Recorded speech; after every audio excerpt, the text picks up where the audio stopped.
in literacy. I don't know words apparently on a Sunday at 2 o'clock in the afternoon. Free Write Arts and Literacy event to write free, how developing our ability to tell our story continues to help us forge our freedom.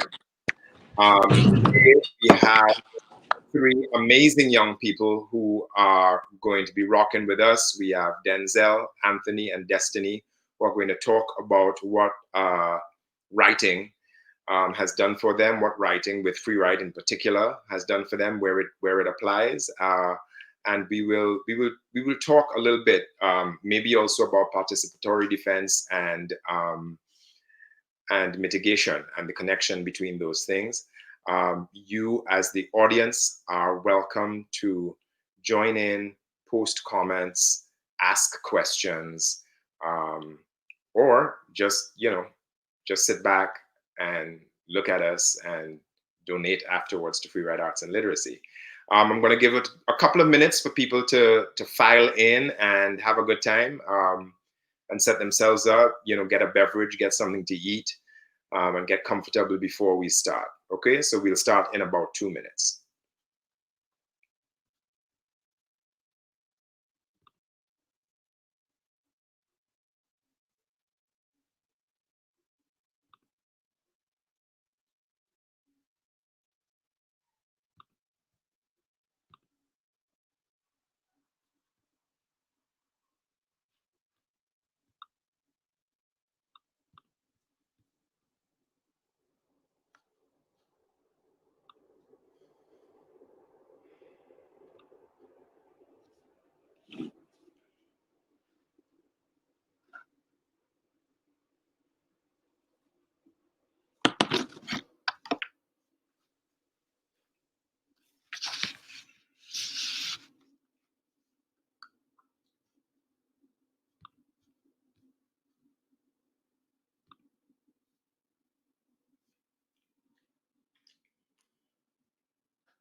All right, let's do it.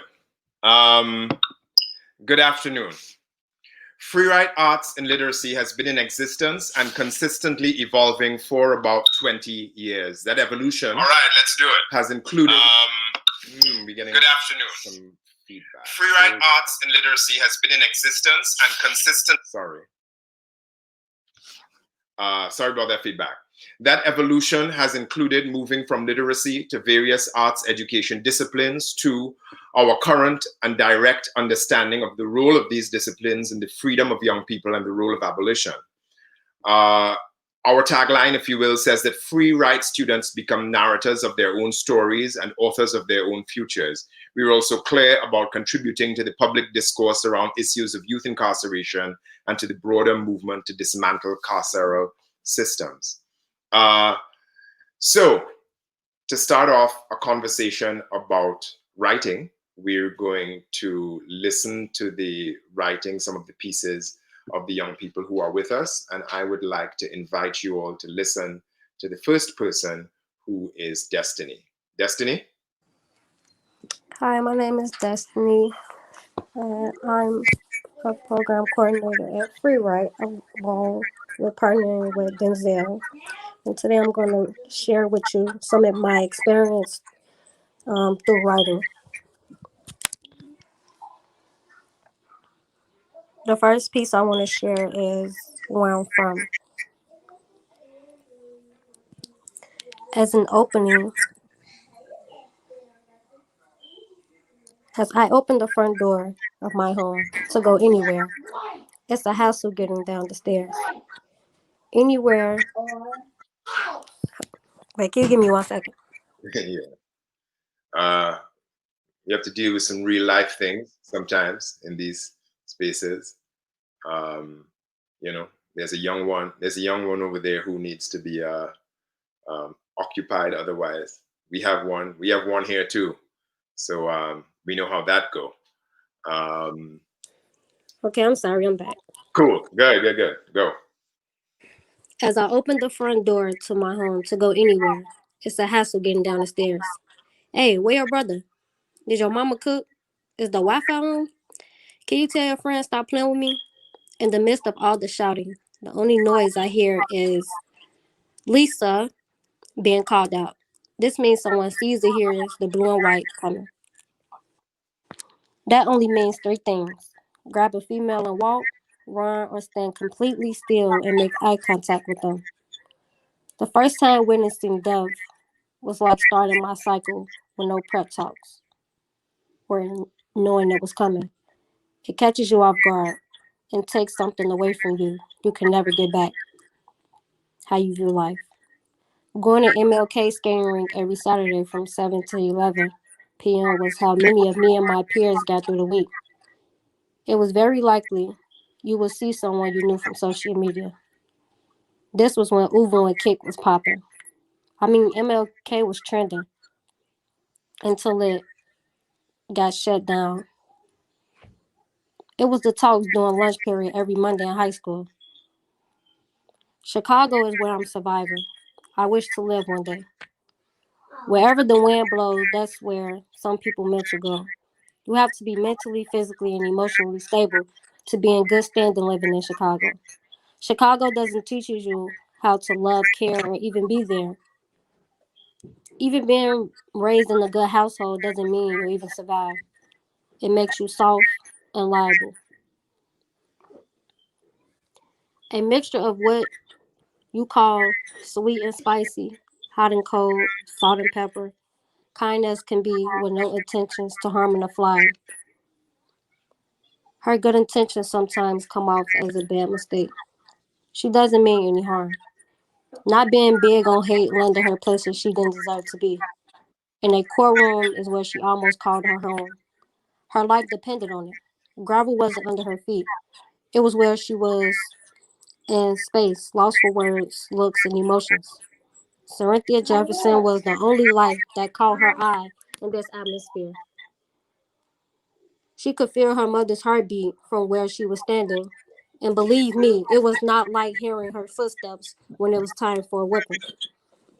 The memories in the living space was like no other. I loved it. I was happy. I was praised. I was loved, respected. I accomplished and overcame. I rised. I became who I am now. This is the last piece I'm going to share with you all. All right. Thank you. The thought of getting a brush of new fresh air ran through my mind every time I thought of celebrating. Somewhere I can enjoy the weather and play alongside the water and explore how beautiful the atmosphere was. No worries whatsoever that might disturb my happiness. Then there's a phone ring. All he wanted was to ask if I completed a task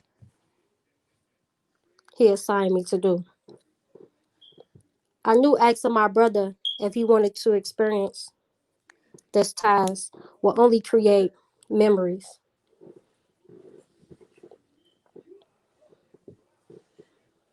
Having a good time, even if it meant going through COVID-19, I didn't give a fuck. I did nothing 6 years straight for my birthday. I was turning 21 years old and I just had to make it a fun memory. Every negative and bad emotion flew away from me once the plane landed. My love made it all about me. It was an unexplainable moment to speak of. Many of my thoughts, many of my thoughts, wait. Mr. Speakers. So many of those. I'm sorry. I forgot what I wrote. Some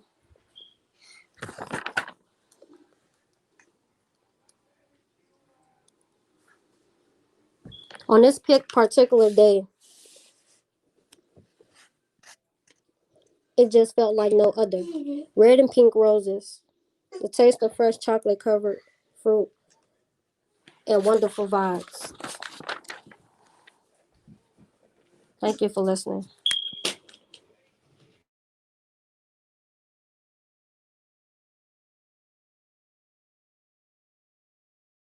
Roger on mute. Sorry about that. I was telling you all to give Destiny a round of applause that she won't hear but will feel from your house anyway. Thank you so much for that, Destiny. When we start having the conversation and talking, I will, there's some things in that work that I will interrogate, with our audience and yourself. Denzel, please step up and share with us. Thank you, Roger. To introduce myself, my name is Denzel. I also work with Free Write Arts and Literacy as a program coordinator.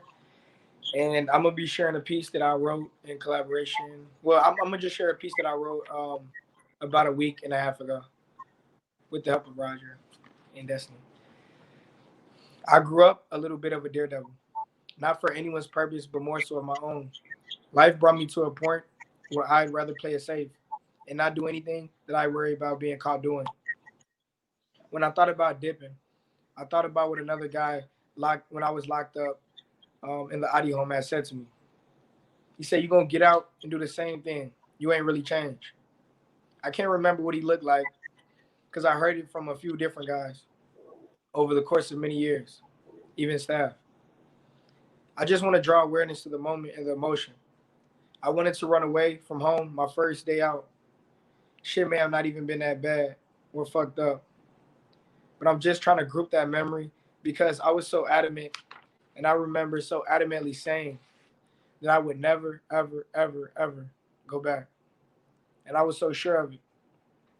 And being home a few hours, I was ready to risk it all again. I started to think about all the fucked up stories a lot of youth told me in there, both from young boys and girls. I used to ask, why do you come back so much? Do you not value your chances that you keep getting? Do you not value your freedom? No, I must have thought to myself, you can't. I'd take torture to get out, forever long as I got to get out and come home. I'd bleed, beg, whatever. I remember at some point. When a helicopter flew over the Audi home, a rec staff, Barry, told me that if that helicopter were to drop a rope ladder and y'all started climbing, I wouldn't stop y'all. I would just call it in. I remember looking up from that yard, fishbowl, and out to the blue sky and imagine that the cartel or somebody would come and save us.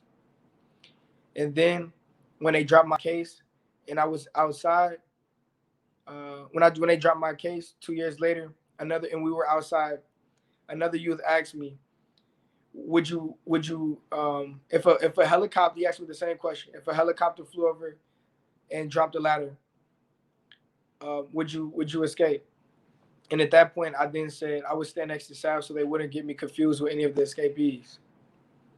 We used to pile in the back of those vans, shackled up like new slaves. I feel like everybody's first time they were scared, but we all real niggas, so we always was cool. I know we all shared that dream of somebody busting us out of that van on our way to the county, 15, 16, maybe 17 years old. I used to imagine all the beautiful girls in high school. Shit wasn't so bad. I wish I was less of a daredevil. What if they let me use the gym more? Would I still be locked up? Niggas used to fight over books in there. In jail? And that's all. You did great. Thank you. Yeah. Round of applause for Denzel. Thank you. Here in your house, but that he feels nonetheless. I want to remind you all, Denzel and Destiny, that I want you to kind of treat any question that I ask, the same way we'll treat the writing prompt, right? In the workshops and stuff, which is that answer it, but wherever that answer takes you, go, because we're hoping that, like with the writing process, that this conversation, as it has helped us to do for so many years, will help us discover some more things about how we get free and how to get free. So I'm gonna jump in with this first question that is directly to Destiny. But Destiny, when you finish, Denzel, if you want to respond to it as well, please do. So Destiny, once we had convened as a group, one of the first things you asked for was further writing workshop, further opportunities to write. When is the first time you remember, or maybe you don't remember, maybe you have to kind of look back, but when is the first time that it dawned on you that creative writing or any kind of writing was useful for you? Okay, you saying the first time that I remember or could remember that our Yeah, writing sessions was useful? yeah, like when is the first time, and and just talk, just Yeah. say So what for you. we had all, like I stated before, we had always did writing sections inside the gyms, Hmm. but I noticed once I got out and I was able to do that same technique of writing in a different space, it changed my whole type of writing, or um how could I say it? The way that I viewed my, so I was able to think more and put more energy into what I wrote about. It wasn't timed. It was um I didn't have any like things that I couldn't do. Like it was rules set in place when we used to write side. Like it was certain things you couldn't do, certain things you couldn't say, certain things you couldn't talk about. So it wasn't fully like myself, if that makes sense. So once I had the opportunity to be in my own space and to be myself completely, that's when the writing sessions changed for me. uh, let me ask you a quick I don't know if this is a follow-up question so much. So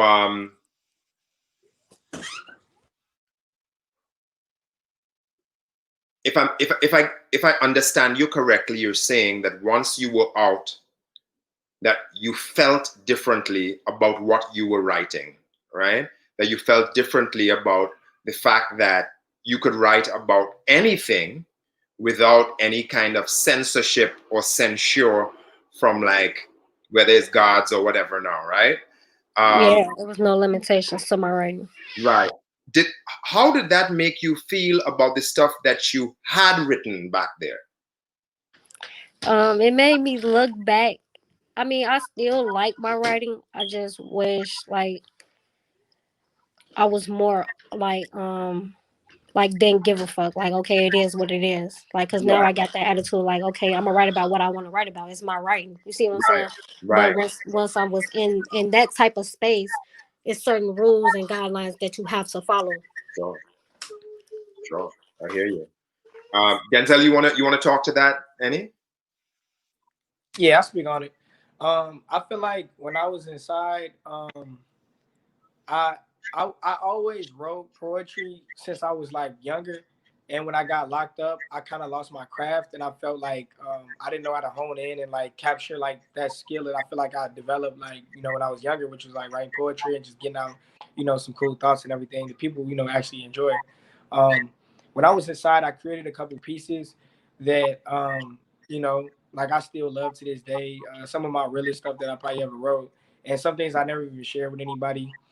It just kind of got difficult after like doing so many years, um, and then feeling like like I just lost like kind of my passion. I feel like for writing poetry, and then looking back now, like since being out and writing again, when I got out, I almost like got away from writing because I used writing when I was inside as a coping mechanism for a lot of stressors that I was maybe feeling while inside.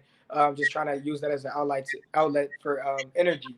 And then when I got out, I didn't want to touch a pen and paper almost because like I felt like, you know, Like something I remember vividly was like I used to write a lot of letters to people when I was locked up, and some letters that like I used to just keep, you know. And when I got out and I knew people that were still inside, I always said when I was inside that I would write people when I got out. But when I got out, I didn't want to write nobody. And it wasn't like because like I was being selfish or I didn't want to, you know, let people know like, you know what I'm saying, what was going on or just showing them love. But I feel like it was more so because like when I was inside, like I had, you know what I'm saying, utilized all that energy. Like while I was in there, when I was out, I kind of wanted to be more like out because we were in rooms and tight spaces. And it's like I just wanted to walk on the beach or like in the forest or something, like, you know what I'm saying, out in the open and like enjoy the atmosphere. And then now, like since our writing session, like last week where I like started working on this piece that I just shared with y'all, it helped me like connect better with my past and my other writing. So like now I'm using that as like the writing that I've been able to produce now since like, you know, here I am 21 and looking back for my writings when I was 15, 16 years old, facing 45 years, not thinking I was going to be able to get a chance to be out, and then comparing it and seeing like, you know, where my writing has taken me and looking back in my own communities and neighborhoods and my perspective and viewpoint now. Cool. Again, to you, Denzel, and I guess this is further to what you're already saying right now.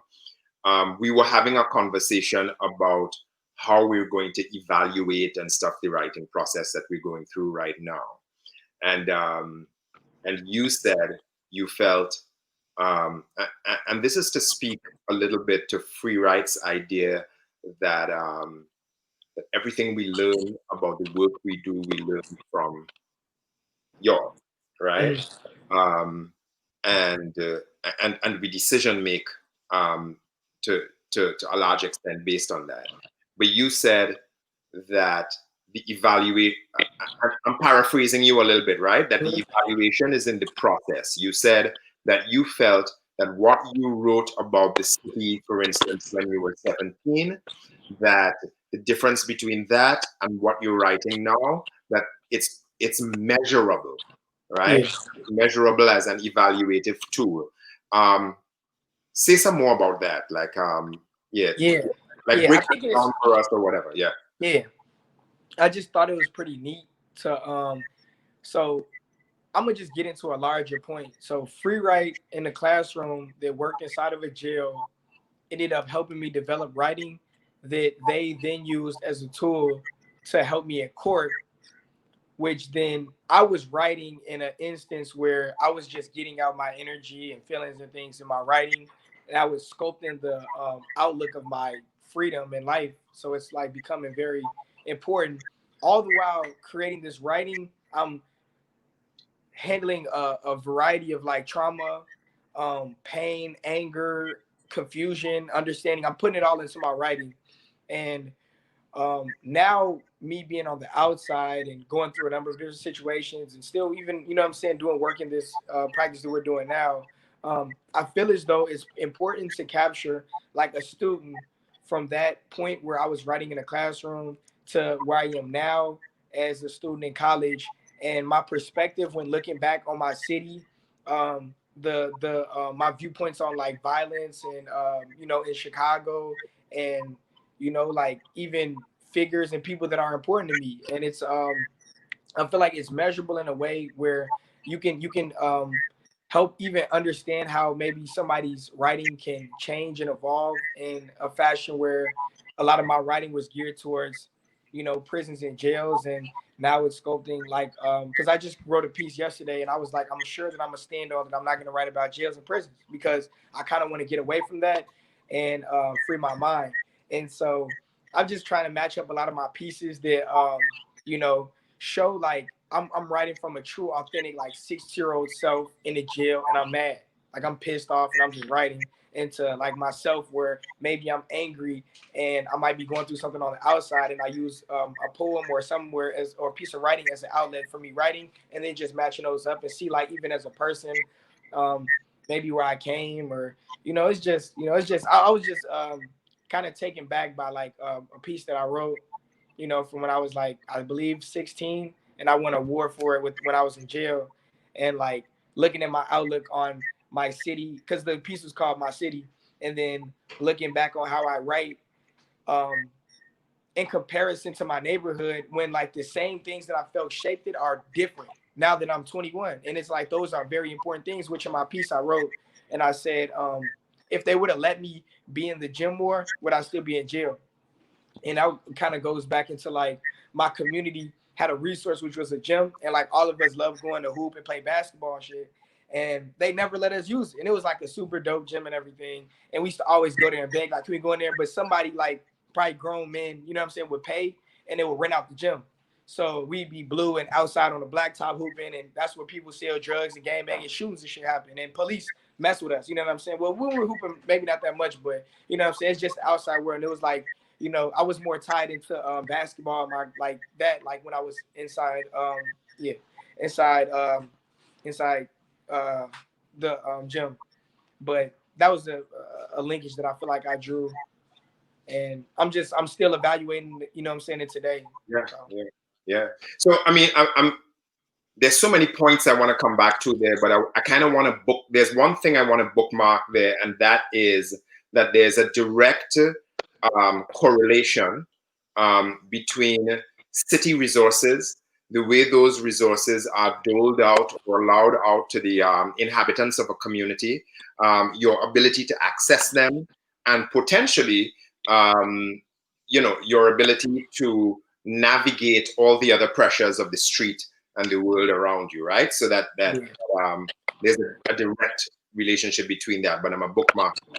Um, and come back to Destiny a little bit.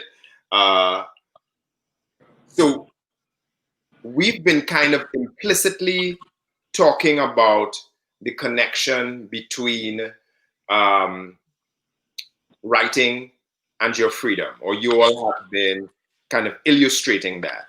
Um, if you had to get more explicit about it, and I have heard you all speak more explicitly about that, what would you say, Destiny? Like, in what way can you directly connect?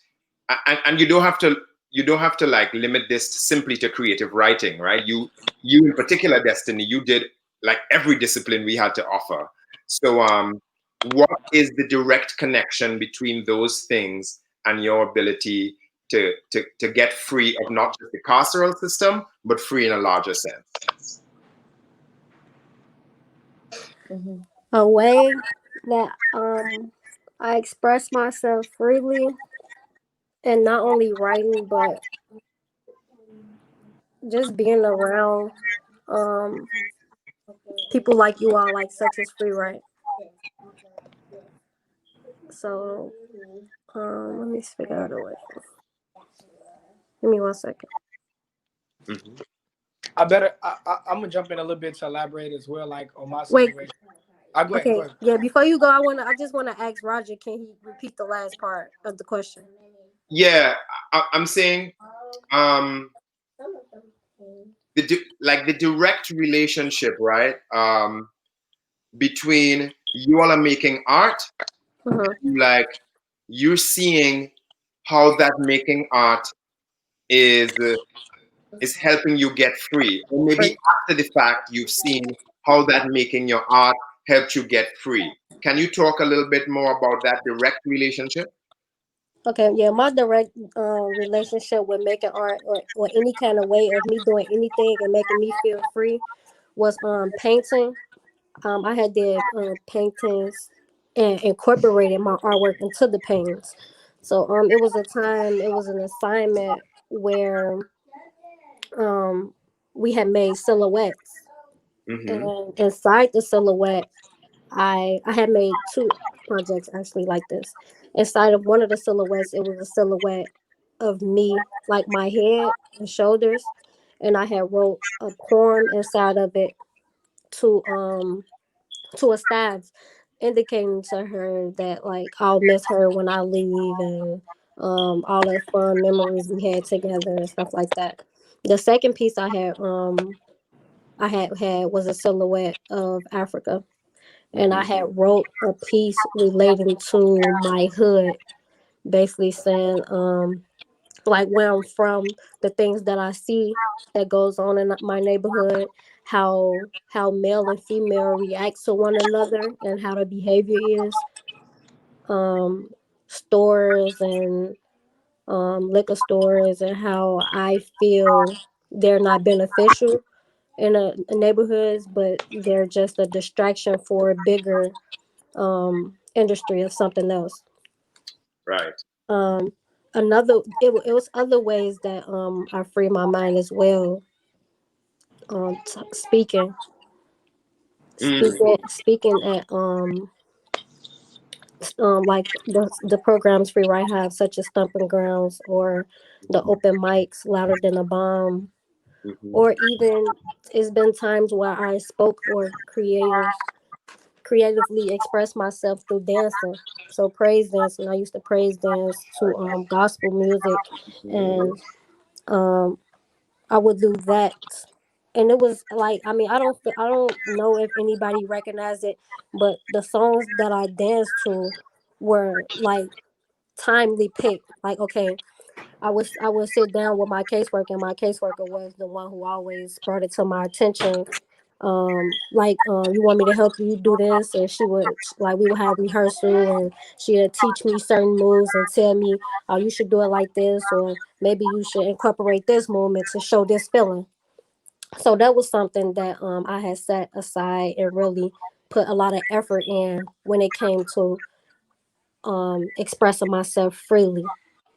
But in those times of me expressing myself through dancing, there was also a time of me like crying out and just asking God to just forgive me for everything that I've Mm, done and things like that. I wish I mean I'm pretty sure they got some recordings of it, but I wish I had a recording of one of the dances I did. It was to He Has His Hands on You. It's called He Has His Hands on You by Kirk Franklin. right, right, right. Oh, that's, um, thank you, Destiny. Thank you for that. Denzel, you want to jump in on that? Yeah, definitely. So I would say, in response to your question about writing and helping me become free, um, I feel like when inside the free write classroom, I got an opportunity to write, and then really, I was never been really good at like keeping documentations of like a lot of my writing and just keeping like artifacts and stuff like that.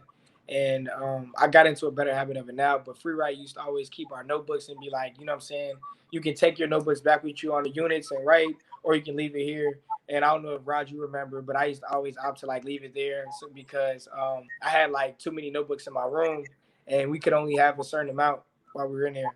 You feel me? Which is a stupid rule, but that's what they did. But ultimately, free write utilized my writings then in court, which then in turn affected or had a chance to affect my freedom. So now my judges taking a look at my work. Um, we end up developing the anthology, so I'm now an author, and using this as mitigated, like using this as a tool in my mitigation packet and in court when a judge is now deciding like, hey, should we keep this juvenile and should we send him back to adult court or keep him in juvenile court? And I feel like my writing, like my like a lot of my writing expressed like a lot of my authentic self, and a judge got a chance to look at it, and ultimately he allowed me to stay in juvenile court, which I'm granted to be here on the call today. And I feel like, in that way, we wasn't expecting that my writing was gonna help me at court, but we began writing just to write. You know what I'm saying? And it became a tool and a useful tool in the process in the long run. So I'm extremely grateful to that. So like, writing in some ways kind of helped save my life. Yeah. You mentioned mitigation packet for the first time right now, and talk if one of the things we struggle with here at Free Ride is asking you all to speak directly to your process or your case and stuff too much, right? Hmm. And I want to, even though we are live in this moment, Yeah. I want to also lift up that um, that this is also a moment that you can say, I don't want to get into the details of blah blah blah, right? But say some more break down what mitigation packet is, um, when you learned what it is, and what you understood was going to happen in terms of your uh, the relationship between that artifact, a mitigation packet, and what you were doing and what you might be doing in the future.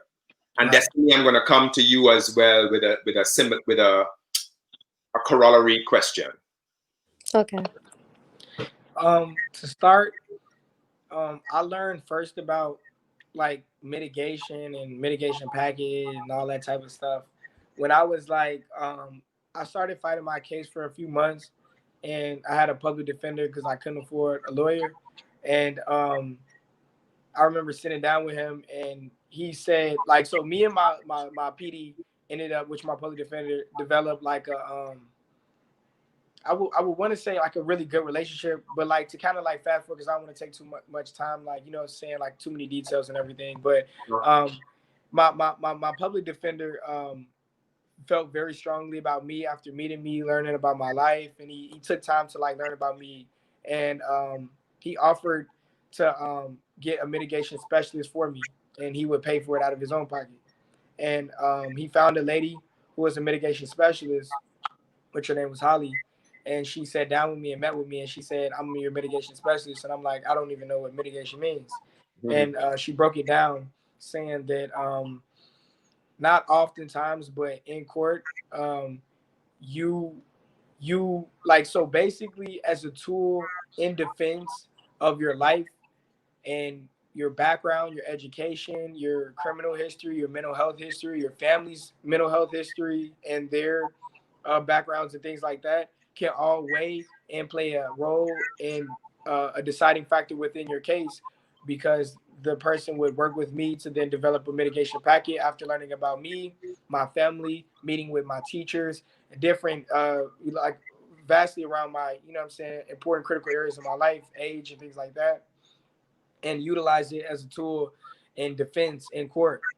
And I was like really hoping that something like that existed, because I always thought about it like to myself, like, damn, I knew if this judge maybe had a chance to really like sit down with me, like if I maybe even had like 2 minutes and I could just say whatever, like would I have enough time to like save my own life? And I thought for a second that if I just had an opportunity to show a glimpse of myself to the judge, that he or she wouldn't be like for throwing my life away. Um, we developed the mitigation packet, and me and Holly got really, really close, just like me and my public defender. And I submitted a lot of things into my own packet, like a lot of grades, and because I graduated early after being locked up and joined a number of different programs, and you know, did a lot of things while inside. And always just like I used to fight to find paperwork and ask guards if they could call someone so I could try to get this to put in my packet and sign off and this and that. And for people to write me letters, some of the guards were like, it's against their own job. Like they can't write things in support of us. And I'm like, you sit with me every single day for years and you can't be a person that can write on my behalf. Like some of these staff would like told me like they would want me to meet their family and things. And like that taught me a lot there, which was like, wow, like, you know, your own job can be a blocker to you helping save somebody's life, which you know, and be around me and truly feel like I deserve a second chance. Don't you think that judge would want to hear that from you? You don't have any relation to me, so you can't be biased, but you know, that's Right. what it is. Um, I got my packet together, and it also had letters from the community. Roger, I think, you know what I'm saying, like you and Free Right, y'all wrote me letters in support. And yeah, that's pretty much what it was. And the judge ended up ruling like in favor of keeping me in juvenile court after a point system that, you know, they created in court, like which was going to the mitigation packet help me win. So in age, I won. Mental health was on my side. Education, I got my high school diploma. I started doing a number of different things while inside, setting myself up for college while inside, like, you know. and that was my defense pretty much in in turn. And then the state's job was just to say, like, hey, he's a criminal and he has no future and he has no aspirations for the future. And then the judge then you was able to say to the state, like, that can't be true because for years he was inside and he kept taking up programs and he completed school. He was facing this many years, if he was, and he was sure he probably would have got these many years, you know what I'm saying? Because more often than not, people get time or whatever. But then he realized, was like, hey, without knowing that this opportunity today, like having a chance to battle between being an adult or juvenile court, you've made, a lot of efforts towards, what I'm saying, building yourself and where you're going. And you have a lot of people backing you, like free writing this guy named Roger. He's saying, if you get out, what I'm saying, they got work lined up for you. I can't willingly throw you into prison and jail with when I know that's not going to work or help you. It seems like you've been doing good with the resource that you had in juvenile court, so I'm gonna keep you there. And that's kind of like my kind of experience with mitigation pack, and that's just a flash through.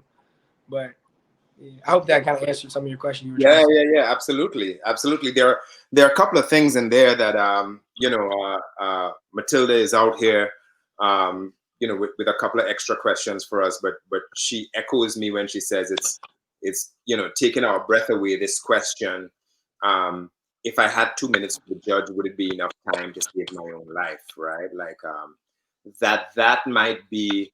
That might be a consideration for a 16-year-old or a 17-year-old, that as a society we have put our children in this position is a huge indictment. So I'm going to go over to Destiny real quick. I know that Destiny's experience with learning about mitigation, etc., is a little bit different. But Destiny, how would you speak to this matter?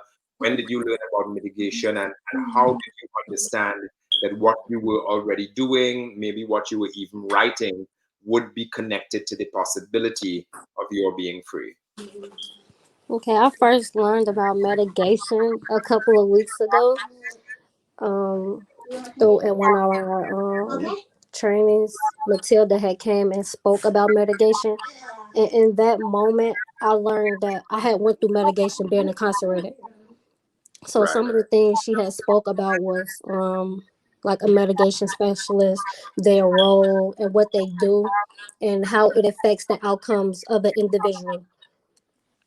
Um, Another moment is when I had watched a webinar of a mitigation specialist working with a young man who had been incarcerated for many years. And even then, with him being incarcerated, he had got out, and the mitigation specialist and him was still in touch with each other. Um, I found out that the mitigation process helped me, even though I didn't know at that moment that it helped me. But I was glad that I was able to provide them with the information that they needed in order to help me um, in my case. And what the other question was, what, Roger? The I mean, last question. that's it basically. And like, um, so given that you did not know that your mitigation specialist was your mitigation specialist at the time Mm-hmm. the process was taking place, you probably didn't have a. Did you have a sense that the work you were doing inside the jail was therefore going to be used to speak on your behalf and in your defense? No, at that moment I did not know, and I feel like as though if I would have knew firsthand, I probably would have I don't know, probably gave more effort to what I was doing. I don't But know how even then, and it speaks. I don't know how you'd It's. give more effort, Destiny, but go ahead. I mean, I don't. I'm not gonna say more effort because I mean I feel like I did everything to a good standard. I would say, Yeah, but man. I just feel like if I would have known more about mitigation, Sure, I don't know. I probably would have. I don't know. But even sure. then, I mean, it still got me out. So I don't. I don't feel like I failed at what I did. I Right. just feel like it would have been more beneficial to me knowing. Absolutely. Both of you, Denzel and Destiny, this question is coming in from Matilda, who is in the background, who has helped us prepare for this conversation, who is with Westside Justice Center, and uh, and so she's behind helping us to think about questions and to guide the conversation. She says, do you have any advice for family, community, or legal defense teams about how best to support young people who are facing the possibility of getting an adult sentence? Yeah, I could kind of speak on that. Um, I feel like, um, honestly, and this is like kind of made up in my own mind, but how I feel like it should be conducted is that like every young person should be afforded a mitigation specialist or somebody to assist them in that process, because like I was saying earlier, the last time I was just responding to your question was that I asked if I had 2 minutes, would I be able to save my own life if I spoke to my judge? But the reason I said that was because in adult court, you don't get opportunities to speak to your judge. So in a hypothetical situation, um, if I had the opportunity, would I be able to? And then after being sent down to juvenile court and then them putting me through a whole process of seeing if I should go back to adult or juvenile again, um, I was in court and the judge asked me one time, like my first court time in a juvenile court in ever, like, and I was like already maybe 18 by then, or just about to turn 18. And for my whole time since 15, having to go to a county before in front of a real judge and all that, being in juvenile court, at the end, the judge asked me in juvenile court, was there anything that you would like to say? And I immediately was stumbled. Like I was shocked. I couldn't even speak. I just shook my head and said no, because I was so used to adult court and not being able to give it a chance to even open your mouth or speak unless you were probably, you know what I'm saying, get in trouble or something, or, you know, to like, you know, juvenile court were like, you know, that was a question that was asked. And I feel like throughout, you know, what like the whole process around mitigation and things like that, that, you know, there has to be more consideration into the fact that like, you know, hey, how can we give somebody, you know what I'm saying, like a 15-year-old boy or a 6-year-old boy 45 years when not even like thinking about the fact that, you know, he has never had a father in his life. His mother is passed away when he was 3. He's been bouncing around to maybe foster homes or a number of different things and like traumatic incidences in life. And you know, they could have maybe brought somebody to the point where they could have did something. And a young person at that is kind of crazy that for so long we have been throwing away young people like myself. Like the state was adamant like about telling the judge, please let's throw his life away. And now today, like with you, Roger, I remember, you know, we having a good haha moment where I was telling you how I had taught a class in Michigan to a group of what was it, fourth graders and third graders, and how they told me as young children that I impacted their lives, and I had to look at them in their eyes and almost teared up as I thought about that. I almost not had even was given a chance to impact your life in a positive way. And some of them look to me as role models and say, "Wow, you know what I'm saying? I'm a black boy in this class, and I've never had a black male teacher. So is that a possibility for me? And you're young too, so like that's really possible. Like it's in the near future if I really wanted to obtain that goal." And I was like, "Wow, like damn, like there were so many people, you know, like lobbying for me, like the state lobbying me to stay in adult court and get as much time as possible. And the judge in adult court having statutes around the time that they can even sentence me, so not even being able to even give me a shot. So now, you know, being back in juvenile court and having a chance to, you know, now petition and fight for my own freedom, um, it was a great experience, and it teaches you something as well. And I feel like that's important for the young people, because now when they have no identity, even if they might be in jail fighting for their lives and things like that, them having the chance to know that, hey, maybe I can fight for my own freedom while inside, because you feel like when you're in there, you have no option but to take what the judge is gonna give you or what the state's gonna fight to hurt you more. You know what I'm saying? Or if you're on a unit and you get it, you have a bad day and you curse the staff out, they'll make sure that they read out all the curse words you said in parentheses in court, but won't say all the good things you did. So that's just what I kind of got to say on this. So I guess, you know, I'll let Destiny touch in too about the title. You're on mute, Raj. Yeah, before Destiny jumps in with her advice, there is one connection I want to make. Um, you talked about the fact that mitigation allows for a judge to know about all the things that potentially impacted your life, that if mitigated for, mean you could have this other kind of life, mean that you can have this other kind of productive life. And I'm thinking about that line in Destiny's piece that says, you could come from a good household in Chicago, uh, and the city still kill you, basically. That the that in other words, that the trauma is not necessarily all coming from because these kids have bad families, or difficult, bad mothers or bad fathers or all of that kind of stuff, but that there is a way in which the entire city must bear some sort of responsibility, must indict itself for the ways in which its young people, sometimes, for lack of a less cliched phrase, slip through the cracks. So let me just turn it over to Destiny real quick. Any other advice you have for family and community about about their young people facing the possibility of adult sentence? Yes, my advice for families or for the youth or the person who's going through it would be to always stay true to yourself. So just because you're facing a certain amount of time don't mean just give up or to not be yourself, because once you lose yourself, it don't do nothing but make matters worse.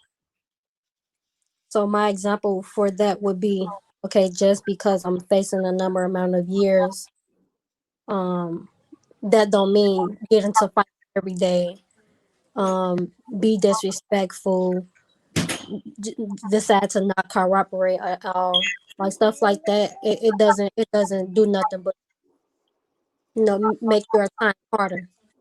And to the families, um, only thing I can say, I mean, I don't really have advice for the family. Only advice I could really say, because I haven't been in their shoes, but the advice I would give to families is to just support their individual to the fullest extent. I mean, because when we're going through when we going through sentences like that, and that type of that type of time, it can mess with that individual mentally, like on a lot of different levels. Like a lot of people may not understand the stuff that individuals go through when they facing a certain amount of time because they're not in their shoes. But I mean, it's a mental war that you go through, and some people can handle it and some people can't. So my advice for the families would just be, just stick with your individual or your loved one and just be their biggest support, because in that time it's really hard. Oh, that's excellent advice. This piece that you say about uh, not because you're facing a lot of time, um, means you should, while out or whatever. You're kind of speaking to the question of hopelessness, right? You're kind of saying that, well, it's never completely hopeless, and that, so and here's the thing you say there, Destiny, that's massive. You say, don't lose yourself. That is very important, because what it tells me is that you, Destiny, understand automatically that the self is not necessarily, the true self is not necessarily the bad behavior, that the true self exists in all the possibilities of the individual. And so let them see your other possibilities as well. So I really appreciate that kind of framing: true self versus these things that you could do that they might use to lock you up forever. So thank you for that. Thank Um, I right now, Elgin is in the background and he asks the very prescient question: is there a way to donate to the organization? And so I've put it in the chat. If you go to freewriteartsliteracy.org or freewritechicago.org, you will see a button that says contribute on the homepage, and you can contribute to the organization, which will help us do the kind of work that we are doing with these young people when they come out as community navigators, as cultural workers, and with some of the very nitty gritty, like sometimes we're talking about notebooks and pens and pencils and stuff for these young people to work with. Another note that I want to, I feel like I had a question in my head before coming off of this. Another note for those people who are going to see this broadcast, this question that Denzel asked about, am I going to have enough time if I'm given 2 minutes to be able to save my life? I think is an important question for everybody to answer. All of us who are in the wider community, who feel ourselves as separate from those individuals who are, who for one reason or another are incarcerated or are facing the possibility of long incarceration. I wonder if we consider all the wrong we've done, all the times, where even though that wrong may not be uh, illegal, or maybe if it's illegal stuff that we haven't managed to be held accountable for, like, would we be able to save our lives with the 2 minutes we have to talk to whoever that person is in charge of our lives? I think it's a question of empathy and understanding that we could all win from.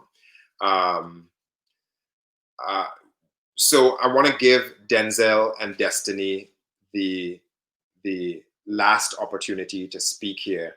Um, this is part one. You might have seen if you looked at the event listing. This is part one of our talking about our writing. The pieces, some of the work you've heard here today are in process pieces these young people are doing. And I'm going to ask them one question and then tell them, take it away with whatever else they want to say. We had a really interesting moment last time we met, Denzel and Destiny, where you all pointed out that when we were in the classroom, we would say all the time, good to see you, hope to be able to see you in the future doing this work, not inside these walls, but outside. And here we are doing that work now. What does that mean to you all? The ability to be able to be doing that work on the outside as opposed to doing it inside. You all have answered some of that to a certain extent, but say some more about that very concrete realization of some things that we used to talk about as a hope. Go. I would say personally, um, thinking back on like our experiences in the classroom and then those moments where we shared and y'all was like, hey, we want to do this, continue this work. And a lot of us, you know what I'm saying, thinking that it was going to be a lot of bull crap, you know what I'm saying, and y'all wasn't going to follow up or we wasn't going to get a chance to get out and follow up. And if we did end up getting a chance to follow up, you guys might be, unreluctant to, continue in this work. And getting a chance to, make it happen and then, Free Right standing on their word and then giving us opportunities to, continue doing it and bringing people and, it's powerful. So it taught me at that moment that something that we couldn't see, we achieved, and we then expanded on it. And the possibilities now, though, are like almost endless. And we don't know fully the future. You know what I'm saying? Because I think me and you had to talk about that as well. Like, we didn't think this was going to happen. This is now what we're, you know what I'm saying, living in now, and then continuing moving forward. I feel like that we can only eventually end up doing more powerful work, closing down all those juvenile prisons, creating new spaces for young people to be themselves, like me and Destiny, the worst of the worst in Illinois, Hmm. and becoming more, and also becoming models, and like not even models, but like becoming like faces for like change. You know what I'm saying? Like, so young people when they see us, they're like when I went back into facilities doing like focus groups and other things, you know, trying to help out the youth. A lot of dudes told me when they went back inside and they see me, like some of them just mouth were like open and they were in shock, like, damn, you just came back inside here and it looks like you're doing really well and you're happy to come back in here. And I said, yeah. And they said, wow, like, can I have an opportunity to do the same thing that you're doing? You know what I'm saying? And it's like a lot of want, and we just gotta, you know what I'm saying, help youth create an identity for themselves, give them resources and spaces like this that we're sharing now and following up. You know what I'm saying? Just a lot of that same thing that's gonna help streamline us into a whole new path of change and a lot of great things for the future. So I think free write is gonna continue evolving. I think the younger like us, me and Destiny, gonna keep on, you know what I'm saying, like evolving as well. And it's like endless as the opportunities that can be ahead of us. Cool. Destiny? It's almost like too good to be true. Like it's one of those moments like, is this really happening? But I'm gonna piggyback on what Denzel said and a couple of things you said last week. Like Free Right's mission and goal was to be able to connect with us on the outside. Now for some of us, we was probably looking like, okay, yeah, that'll never happen. I'm facing 45 to life, but okay. Um and the like a moment that I had when we all was together and we was writing in a space, we were outside of the Audi home or the jail. It just made me grateful and appreciative of like everything that goes on, because I always like try to look at the good side of everything. So gratitude, try to live my life grounded in gratitude and focus on the things I have and that I don't have. So with you, like, with that being said, with you saying like how do I feel about it now? I mean, it's like it's shocking, and I'm at this moment in this day and time, I'm still processing and trying to understand where I want to be in this moment. And every day, like I still reflect on the things that I said I wanted to do when I got out, or the writings, or I think back and reflect on the writings on when I said the things that I want, or the people that I want to be around or associate myself with. Free Write gave me that time to reflect while I was there. So now that I reflected while I was there, is my job to put that in play. Like you all's mission was to see us and be with us and continue that writing on the outside. Like you all had a job to do. Like, okay, y'all said, okay, we told them this, so now, like you said, this is what we got to do. We got to make it happen. There's no excuses for it. So my job would be the things that I wrote about, the things that I reflected on. So now I'm in that position, in that moment where like, oh, I have to do this. I was given another chance, so there's no excuses. I can't say, oh, I'm gonna do it another time, or I'll get to it. I have to do it now. That's Uh, Sorry. You finish? yeah, I was done. Thank you. Yeah. You know, Denzel and Destiny, again, I just wanted to bring this to make this conversation part of the live conversation. Um, we have to keep it 100 as the practitioners in this work, as the adults coming in this work, that a lot of the things that you all are talking about, that you know and understand about mitigation now, we were learning and knowing alongside you. We didn't know that shit neither. Um, and we did not understand at that time either the direct correlation between what we were doing with you and your potential freedom. Which is to say, when we were saying we hope to be able to do this outside with you, we didn't know if we were full of shit either.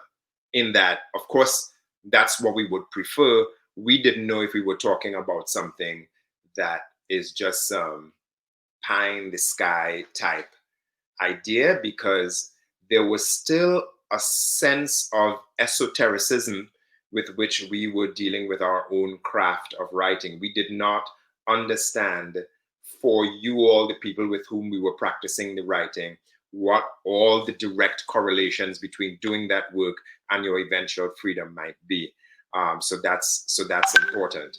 I want to point out a couple of things people have been saying in the chat.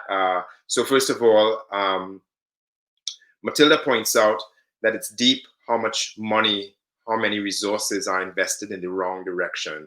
Money for state's attorney versus public defender, money for negative court reports versus individual asset maps, money for pretrial incarceration versus structural supports, right? That this is where the money is going as opposed to these other places it could go. She also says she appreciates you all feeding us so much for thought. The future is bright with you all in it, Denzel and Destiny. And she thanks Team Free Write for your work to support safer and thriving communities. Ayende points out that this connection between the concept of connection with the concept of true self that Destiny brought out is a concept that's very, very important. And maybe as we go back into the workshops, as we move towards our part 2 of this conversation, how many ever weeks from now, that's one of the ideas for us to dig into and play with. Arts E. Darn says also that the desire to not want to write about being incarcerated upon release was well explained, that the experience of incarceration is not what defines us or what primarily concerns us when we are navigating all the complexities of getting out.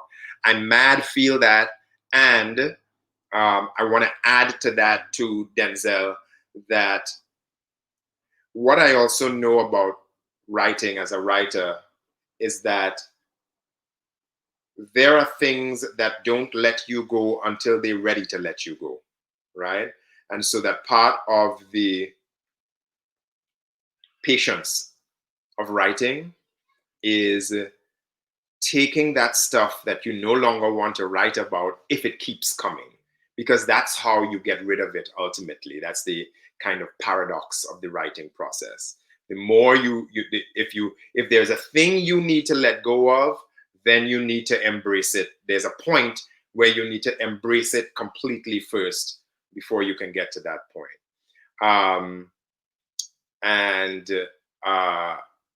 Yeah, and I think that's where we are. We have Milvia also saying thank you to Denzel and Destiny for sharing your story, your thoughts, and your art.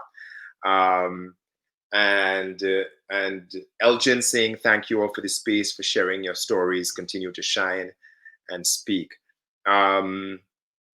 There's so much more to ask you all, and we are already more than an hour in. But I would like, especially because we know that there's more about this conversation and there's more that we're going to get into. I want to end that here for now, for today. Just ask you all, Denzel and Destiny, any last words for the audience? Any last words for the audience? Yeah, I just want to thank everybody for setting aside some time to listen to us and to give feedback. Thank you, and I hope you all enjoyed. I would like to just say the same thing. I really appreciate everybody for listening and keeping an ear out. And I want you to know that in speaking of Denzel and like where I came from, I'm not too much different from any other young person that could end up on the news or in a jail or anything else. It was just that I was given a chance after being incarcerated to find myself and got support from a lot of good people, and I'm now doing the work that I'm doing now. So me and Destiny are special, but there are a lot of other young people who are still inside right now who have the same capacity, like have the same like drive, energy to do the same thing that we're doing. So we just want to make sure that, you know what I'm saying, they get a chance to as well. And they're unforgotten voices a lot of time. But that's all. Yes, I. Thank you so much. Thank you to everybody who is listening live and who will listen in the future. Again, we go to freerideschicago.org and the contribute button. And if you want to help us continue to do this work, you can do that there. Mad love to everybody and have a marvelous Sunday early fall evening.